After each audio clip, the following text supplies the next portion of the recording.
Oke, Assalamualaikum warahmatullahi wabarakatuh. Perkenalkan, nama saya Andika Oktavian dengan 3 digit nomor 045. Di sini saya akan menjelaskan untuk ke modul 3, yaitu untuk modul pemrosesan citra atau image processing di modul 3. Oke, langsung saja ke kontur yang pertama untuk deteksi kontur. Di sini oke, langsung saja kita run dengan di sini merupakan kodenya dari demo file kontur untuk kontur luar.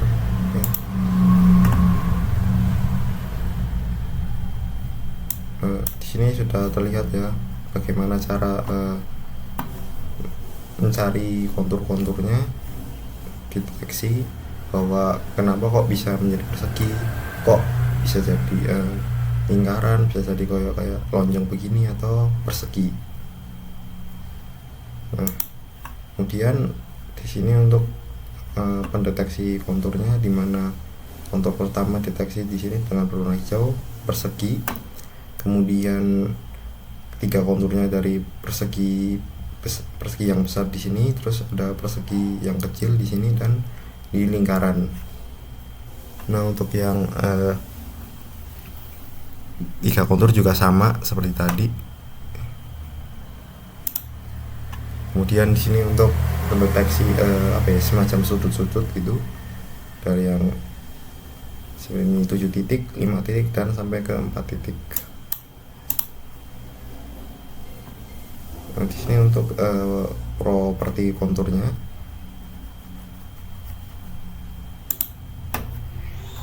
Oke, langsung saja ke bagian kedua, ini histogram, yang dimana histogram equalization ini adalah menggunakan teknik untuk meningkatkan kontras gambar dengan meratakan distribusi intensitas pixel. Teknik ini berguna untuk gambar yang terlalu gelap, terlalu terang, atau kontrasnya rendah. Oke, langsung saja kita buat. Di sini kita selesaikan dulu konfigurasi directory, terus buat gambar sintetis dengan kontras rendah, terus gradien horizontalnya dari nilai 50 sampai 180, terus demo 1 menghitung dan memvisualisasikan histogram asli gambar, demo 2 ekualisasi histogram grayscale dan perbandingan histogram, dan demo 3 ekualisasi warna melalui channel L di ruang warna lab. Di demo kemudian di efek ekualisasi pada gambar underexpose, normal, dan overexpose. Oke, langsung saja kita run.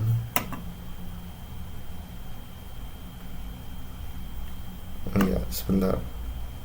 Ya, di sini untuk gambar grayscale aslinya seperti ini, dan di sini gambar dari histogram CDF-nya.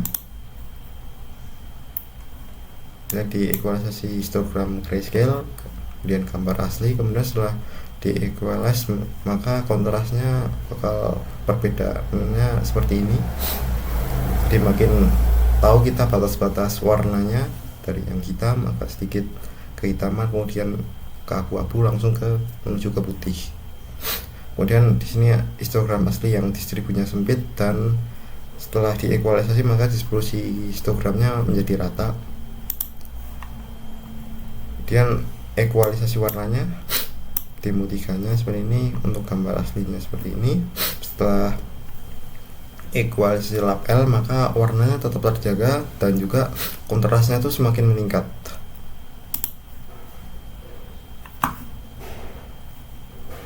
Nah, di sini untuk perbandingan histogramnya ya, dari yang underexpose yang terlalu gelap, setelah di EQ maka di sini akan muncul kontrasnya yang untuk membagi beberapa warna. Tadinya setelah di EQ maka akan menjadi seperti ini, akan menjadi merata, sama juga seperti ini. Yang normal akan menjadi jauh lebih merata lagi, dan yang overexpose sama juga, maka akan terjadi sini untuk klasifikasi ekualisasi kontras warna, makanya akan menjadi lebih, histogramnya rata-rata akan menjadi lebih merata gitu. Oke, untuk yang kedua kita bahas kelahi.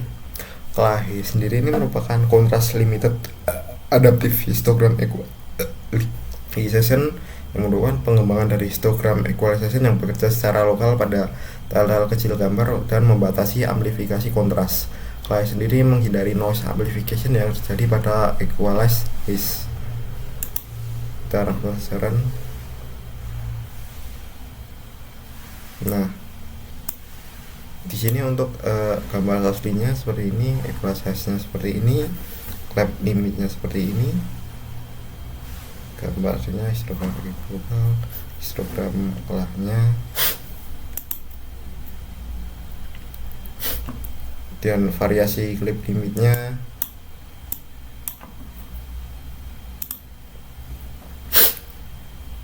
dan juga variasi tel grid size pada kelahinya seperti ini.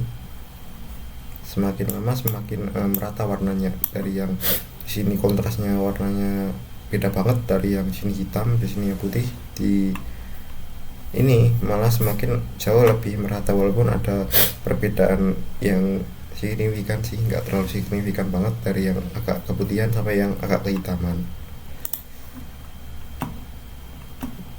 Nah, di sini juga sama di kelahi, cuman kalau di global EQ kontras warnanya itu benar-benar ketara jauh, kalau di kelahi ini jadinya malah merata gitu warnanya.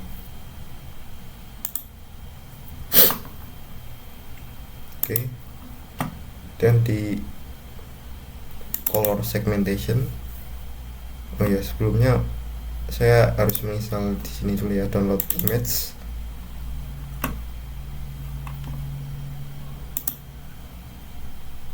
Kita run dulu.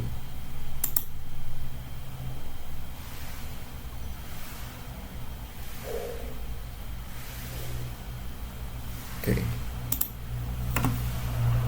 Setelah itu langsung saja ke color segmentation. Nah, color segmentation ini merupakan segmentasi warna menggunakan HSV atau in range, yang mana di sini untuk visualisasi distribusi warna di ruang HSV, terus buat palet warna, rentang HSV standar, sampai deteksi warna merah, terapkan mask, terus demo morfologi, tambahan noise kecil merah di background sebagai contoh nanti, dan kemudian di refinement dengan morfologi. Oke, langsung saja kita run. Nah, di sini untuk spektrum warnanya ya, dari hue value 0 sampai 109 yang ada di OpenCV. Kemudian di segmentasi warna di sini gambar aslinya seperti ini, dan kemudian di ruang HSV-nya sama seperti ini. Nah, kemudian untuk mask merah ini kita semacam mendeteksi objek mana yang berwarna merah, maka di sini lingkaran, maka di sini lingkaran yang benar hasilnya merah seperti yang ada di gambar asli. Kemudian di sini untuk mask hijau juga sama, untuk hijaunya yang terdeteksi adalah persegi, dan maka hasilnya merupakan hijau. Sama juga seperti biru, hasilnya di sini sama seperti di sini, maka hasilnya adalah biru. Kemudian untuk figuran untuk selanjutnya, untuk asli plus noise-nya seperti ini, dimana ada lingkaran merah bersama titik-titik berwarna merah.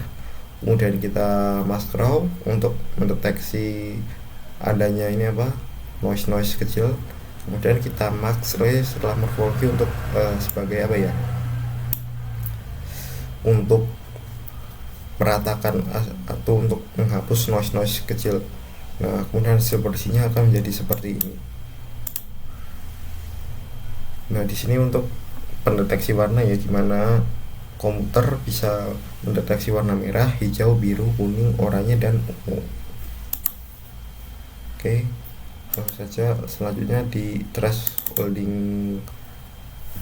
global, dimana untuk yang ini pemrosesan citra ini merupakan konversi gambar grayscale menjadi gambar biner menggunakan nilai ambang batas atau threshold yang sama untuk seluruh gambar. Teknik ini efektif untuk gambar dengan pencahayaan yang seragam.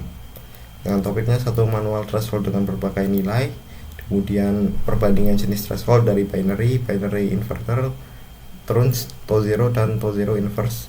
Kemudian ada Otsu threshold untuk deteksi threshold otomatis dan pengaruh noise terhadap noise hasil thresholding. Kemudian langsung saja kita run.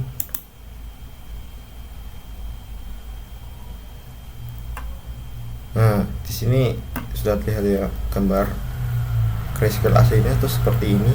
Ketika di threshold maka gambarnya buram tapi masih agak terang di threshold 50, kemudian di threshold 100 di sini juga mulai agak gelap, sebagian masih, kemudian di 127 sebenarnya nggak ada bedanya, cuman ada beberapa bagian yang tadinya tuh agak terang sekarang menjadi agak gelap. Kemudian di threshold 150 sini semua mayoritas menjadi lebih gelap, walaupun ada beberapa titik-titik yang menunjukkan tuh masih berwarna ini ya, terang gitu. Nah, baru di threshold 200 di sini semuanya full gelap gitu. Nah, kemudian untuk berbagai jenis threshold lainnya dimana gambar aslinya seperti ini dan trace binary itu sama seperti tadi ya, yang di kontras warna gelapnya tuh yang warna gedung-gedungnya, sementara yang lain berwarna putih cerah gitu. Dan untuk binary inverter kebalikannya, yang dimana semacam ini langitnya ini harusnya tadinya berwarna putih menjadi hitam, sama seperti bangunannya yang menjadi warna putih. Untuk trace terang sendiri ini lainnya tuh tetap gitu, kayak gambarnya tuh nggak terlalu, bedanya sih lebih ke kontrasnya yang agak lebih halus gitu. Kemudian untuk trace to zero sama, cuman agak lebih gelap juga, dan trace to zero inverter juga sama seperti tadi, cuman lebih ke kebalikannya. Kemudian di sini untuk Otsu thresholdnya, dimana threshold manualnya 127 dan threshold Otsu 139 nya menggunakan deteksi otomatis. Kelihatannya sih nggak terlalu ini apa bedanya, perbedaannya, tapi bisa dideteksi di sini apa gambar grafiknya.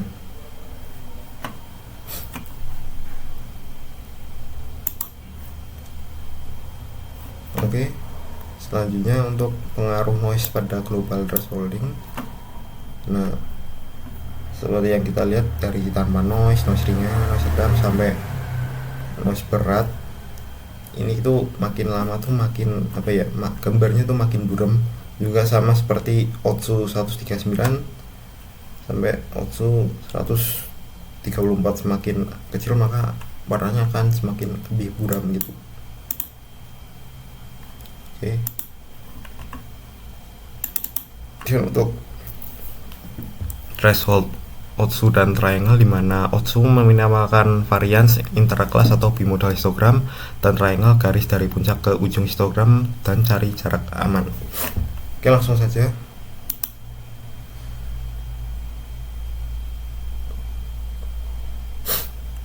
Nah, di sini perbedaannya sudah jelas ya. Kalau gambar originalnya tuh seperti ini, terus kita create pakai Otsu dengan T-nya 170, maka gambarnya akan menjadi sedikit lebih gelap dan juga lebih buram gitu.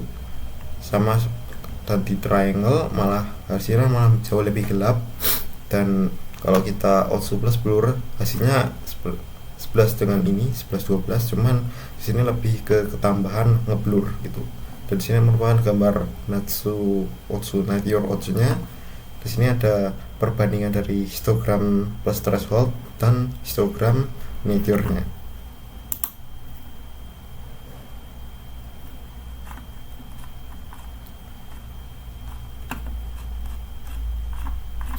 Oke. Terus ke 7 yaitu adaptive thresholding. Nah, ini merupakan sebuah metode menghitung nilai threshold secara lokal untuk setiap pixel berdasarkan sekitarnya. Metode ini jauh lebih efektif daripada global thresholding untuk gambar dan pencahayaan yang tidak merata. Nah, langsung saja kita run. Nah, untuk gambar aslinya tuh seperti ini. Kalau untuk adaptive stress minsinya menjadi sedikit buram, dan ini gambar hitamnya kok kayak agak memudar gitu. Nah di sini juga sama, koefisiensinya polanya tuh sebenarnya kalau hampir 11-12, cuman perbedaannya tuh lebih buram di yang koefisien itu.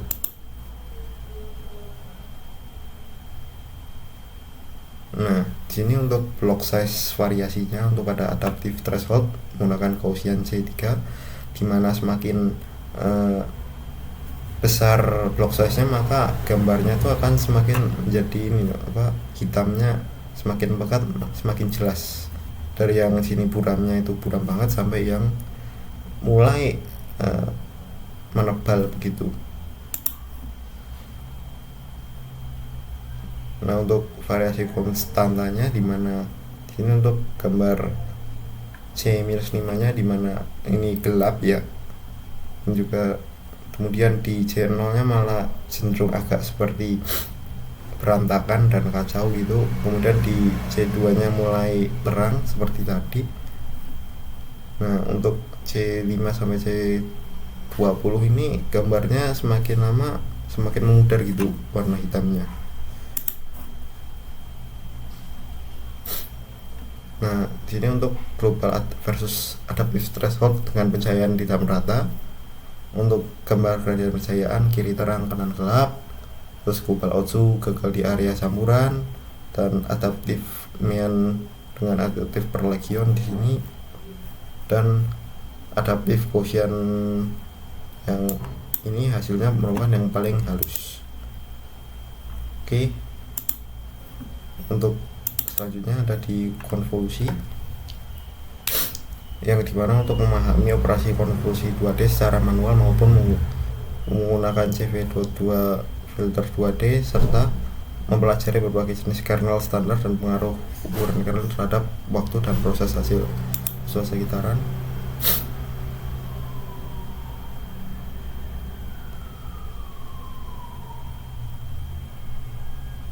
Di sini merupakan hasilnya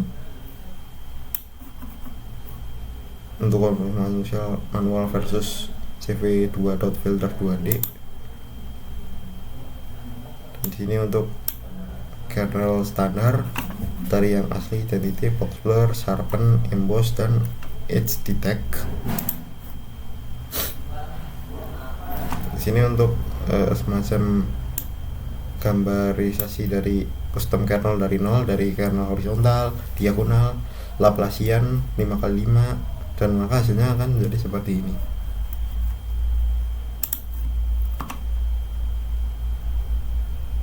Nah, ini untuk pengaruh ukuran kernel terhadap waktu dan hasil seperti K3, K7, K15, K31, dan K61, dimana semakin besar kernelnya maka hasilnya akan menjadi semakin lebih ke ngeblur gitu, dan juga dari besar kernel sama waktu dan hasil. Oke, selanjutnya.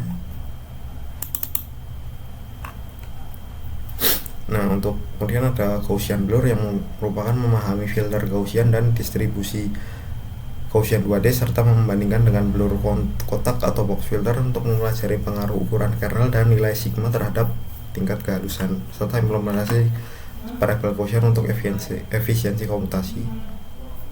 Kita langsung saja.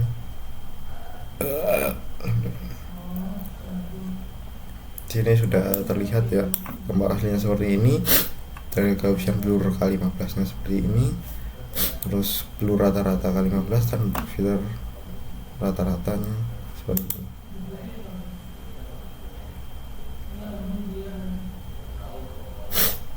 Nah di sini untuk demo pengaruh ukuran kernel dan Gaussian yang dimana gambarnya sama seperti tadi, cuman kalau perbandingan di semacam grafik histogramnya semakin besar kernelnya maka semakin kecil ini semacam kayak noise ripple-nya begitu, menjadi lebih halus begitu.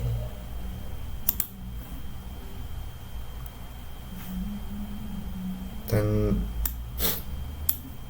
juga sama seperti ini untuk pengaruh nilai sigma pada Gaussian blurnya, posisi pixelnya tuh semakin lama akan semakin secara bentuk gelombang gunungnya itu kan semakin menunjukkan jadi lebih merata gitu dan lebih teratur.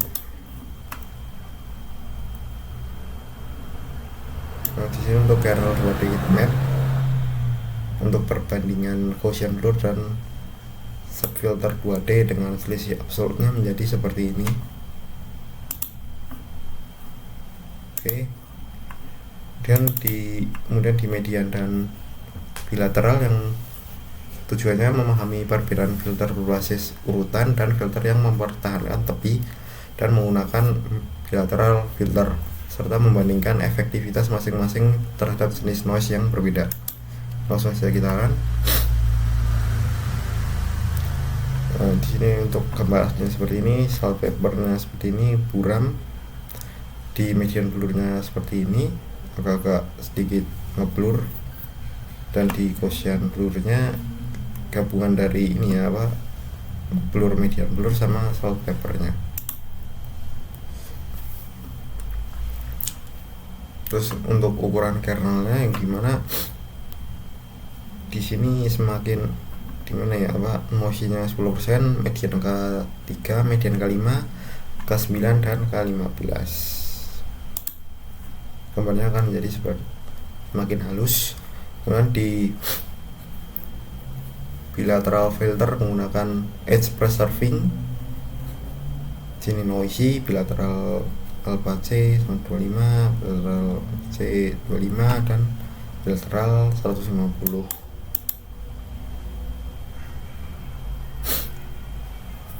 Nah, di sini untuk perbandingan Gaussian versus median versus bilateral. Ini gambar aslinya, noise-nya akan menjadi seperti ini, buram.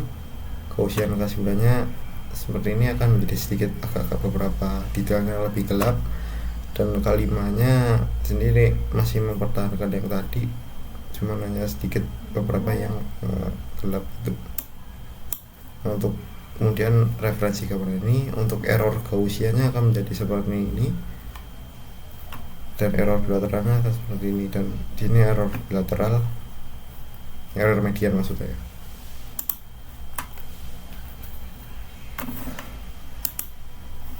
Dan di sharpening atau penajaman, memahami cara mempertajam gambar menggunakan kernel sharpening, unsharp masking dan Laplacian sharpening. Kemudian membandingkan efek berbagai kekuatan penajaman pada gambar. Ini ada fungsi bantunya, demo 1 kernel sharpening, demo 2 unsharp masking dan Laplacian sharpening. Kemudian perbandingan parameternya. Oke, langsung saja.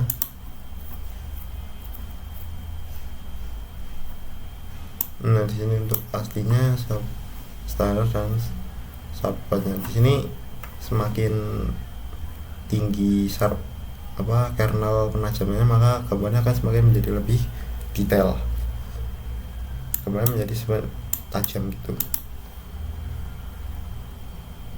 Nah, di sini untuk demo antaranya gimana untuk mask. Di sini ini seperti kayak objek gini loh, garis atau apapun itu, sudut-sudut. Kemudian untuk unsharp manual dengan alfanya 1,5 seperti ini, nggak ada jauh bedanya dengan ini. Dan di outweightednya alpha 1,5 sama, nggak ada bedanya juga. Mungkin ada beberapa beda, cuman nggak terlalu ini dilihat, harus detail gitu untuk melihatnya. Kemudian untuk demo 3 Laplacian sharpeningnya, gambar aslinya seperti ini, Laplacian K-nya 3, K-nya 5. Yang gimana semakin tinggi Laplacian sharpeningnya, maka gambarnya akan semakin hitamnya itu akan jadi lebih profesional dan agak tajam gitu, sama seperti di sini. gambarnya kan menajam. Nah di sini untuk perbandingan kekuatan sharpeningnya, dimana kalau dari yang asli sama yang tinggi alpanya, maka tuh dari perbandingannya tuh di sini ripple yang ada di gambar histogramnya semakin besar tuh, maka ripple-nya akan semakin lebih banyak gitu.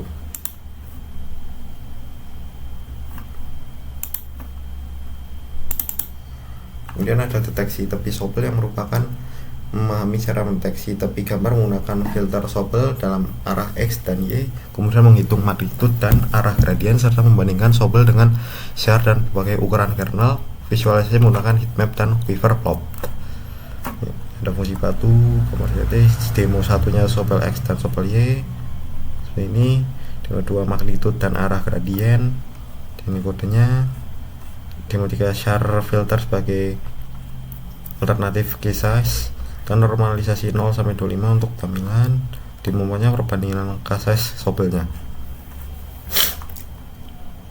Dan fungsi utama seperti ini. Langsung saja kita run.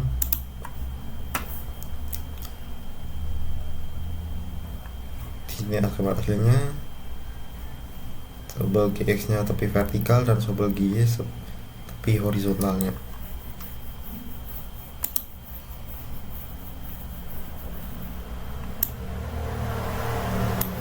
Nah di sini untuk magnitude dan arah gradien gambar hasil seperti ini. Untuk magnitude gambar heatmapnya untuk mendeteksi semacam kayak objek gambar ya,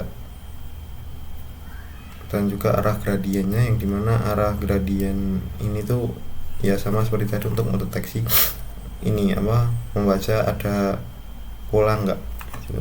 Sama seperti quiver atau arah dan magnitudo.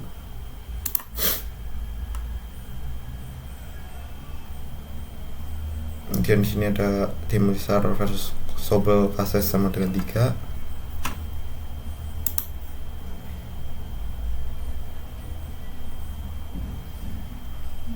Terus juga di sini ada magnitude size 1 sampai magnitude size 7, dimana detailnya tuh semakin lama semakin gelap dan juga warnanya semakin rinci. Dan di sini heatmap tuh sama.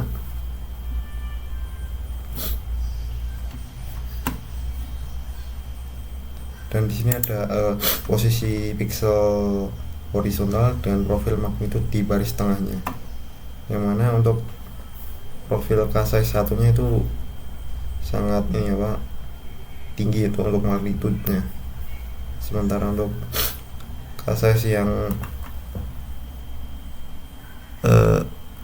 yang agak lebih sedikit lebih stabil itu yang K-size-nya 5. Oke.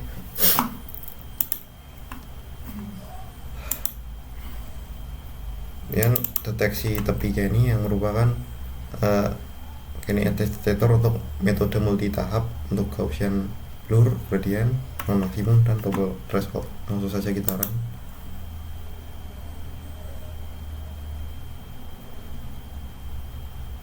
Nah sini gimana untuk mendeteksi tepi garis ya, di sini. Oke.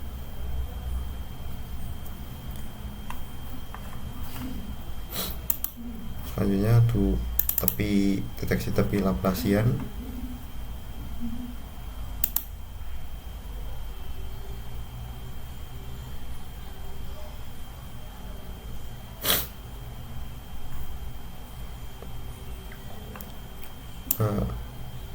Sama seperti tadi, kalau deteksi Laplacian ini lebih ke menangkap objek yang agak tebal ya. Nah seperti ini. Nah untuk hasilnya. Oke, lanjut ke morfologi erosi dilasi yang merupakan mendemonstrasikan operasi morfologi dasar sampai erosi dan dilasi. Langsung saja kita run. Nah di sini citra aslinya seperti ini, biner, agak seperti titik-titik. Setelah erosi maka akan menjadi sedikit lebih bersih, tidak ada gambar titik-titiknya. Setelah dilasi maka titik-titiknya mulai jelas. Kemudian setelah di kernel hasilnya maka seperti ini. Kemudian pixel hilang, erosi seperti ini. Pixel bertambah ventilasi seperti ini. Nah, ini untuk berbagai bentuk kernel dan ukuran dari 3x3, terus Eclipse dan Frost.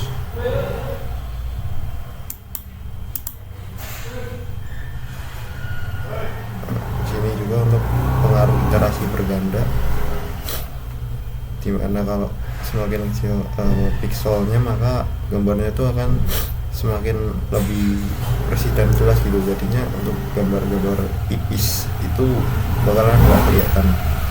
Nah, kalau yang iterasinya itu semakin lama semakin tinggi dan berada di pixel yang lebih besar dari negatif tadi, maka gambar titik-titik ini akan semakin menjadi jelas. Sini aplikasi nyata erosi dan dilasi. Sini zero noise, setelah erosi pixel terhapus, garis terputus setelah dilasi, dan pixel ditambah atau dilasi. Ini gambarnya menjadi lebih detail gitu. Oke, kemudian untuk morfologi lanjut, untuk menetralisasi operasi morfologi tingkat lanjut menggunakan CV2 morfologi X. Oke, langsung saja kita run. Nah, sama seperti tadi, fitur aslinya tuh seperti ini. Nah, setelah erosi kemudian dielasi maka gambar titik-titik ini akan hilang. Kemudian setelah dierosi kemudian dilasi kemudian dierosi maka titik-titik ini akan muncul. Kalau noise terhapusnya maka gambar persegi dan lingkarannya hilang. Sama kalau lubang tertutupnya malah semakin gambarnya mengecil gitu. Hanya yang terdeteksi yang gambar lingkaran-lingkaran sama persegi di sini. Sini untuk morphological gradient dari asli 3,3 sampai ini 9,9. Dengan di ini pixelnya semakin besar gitu. Kemudian ada top head, objek kerang kecil, dan black head, lubang gelap kecil. Dan hit or miss transform dengan deteksi pola spesifik seperti ini.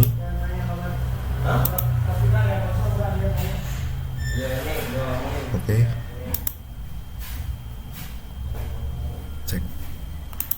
Cek. Oke, masih. Kemudian di top head, black head dengan tujuan mempelajari transformasi morfologi lanjutan, yaitu dengan top head dan black head yang berguna untuk mendeteksi objek kecil terang atau gelap dengan menggunakan koreksi pencahayaan tidak merata. Langsung saja kita run. Nah, di sini gambar hasil sintesis ini manual morhead hasilnya. Ini gambar PTA closing, gambar asli kemudian menonjolkan objek gelap kecilnya.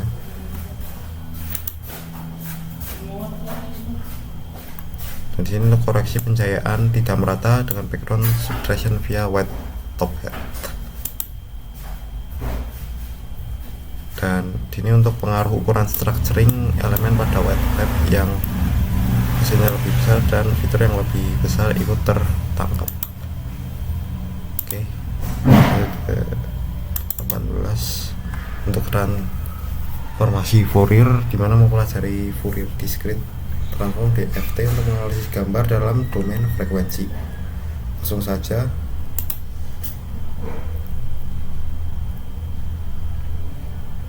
Ini merupakan magnitude spektrum dengan 6pi dengan Fourier FFT.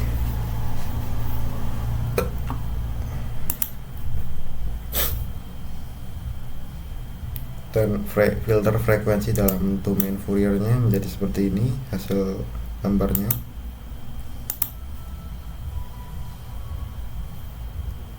Ini OpenCV versus 6pi untuk perbandingan magnitude spektrum dan rekonstruksinya. Dan di sini untuk sinyal sinusodial sintesis untuk spek di manipul spektrum, setiap frekuensi kosinus menghasilkan dua spek simetris di spektrum. Oke, langsung ke projectnya. Dimana untuk filter frekuensi langsung saja kita run.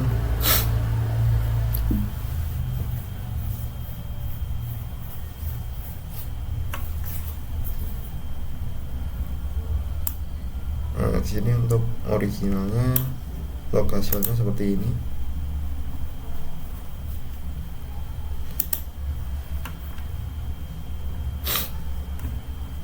Oke, selanjutnya ada high pass dan band pass filter.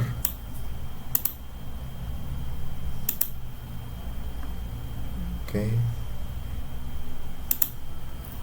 kemudian terakhir di connected komponen. Untuk analisis komponen terhubung kita langsung saja run.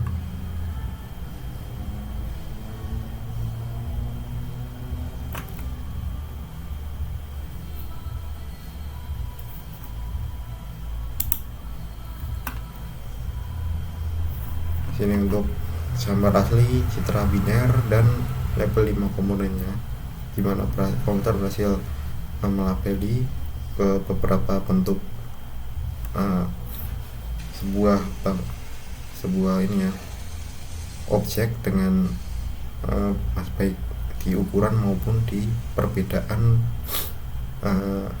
ini apa objek. Ini untuk citra biner dan bounding box centroid per komponennya untuk menghitung seberapa besar untuk apa ya macam objeknya. Kemudian ada noise heatmap areanya warna hijau berwarna oranye, dan setelah filler area menjadi seperti ini. Kemudian gambar diagonal image kon 10 komponen diagonal yang tidak terhubung dan satu komponen diagonalnya terhubung. Jadi ini seperti semacam fase-fase untuk menghubungkan warna dengan setiap objek yang memiliki bangun ruang yang sama. Dengan citra biner, kemudian ranked by area, di mana di sini menentukan ukuran mana bangun datar yang utamanya lingkaran mana yang paling besar gitu, diurutkan dari yang besar sampai yang kecil. Oke, kemudian langsung saja kita ke project ya. Oke, di sini untuk project ketiganya, karena ini menggunakan webcam, maka saya akan merekamnya menggunakan kamera handphone ya.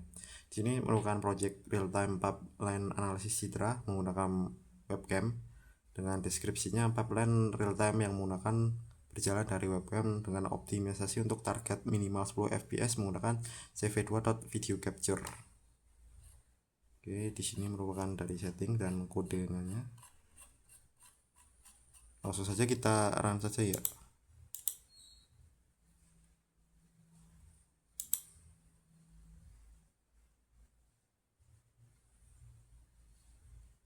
Nah, ini sudah terbuka. Nah, untuk kontrolnya kita P menggunakan toggle pre-processingnya. Nah, kita klik P. Nah, ini sudah pre-pose. Kemudian untuk toggle HSV menggunakan S. Bentar. Nah, seperti ini tuh sudah kelihatan. Kemudian untuk edge detection kita klik lagi di tombol E. Nah, seperti ini. Nah, oke. Kemudian untuk toggle morfologinya kita klik M di keyboard. Nah, sini gambarnya seperti ini ya, agak kurang jelas, nggak apa-apa. Terus untuk toggle FFT nya kita klik F. Nah, ini. Oh ya, sebentar, kita ulang dulu aja dengan menemukan 0 key untuk toggle FFT nya. Sebentar, kita run lagi.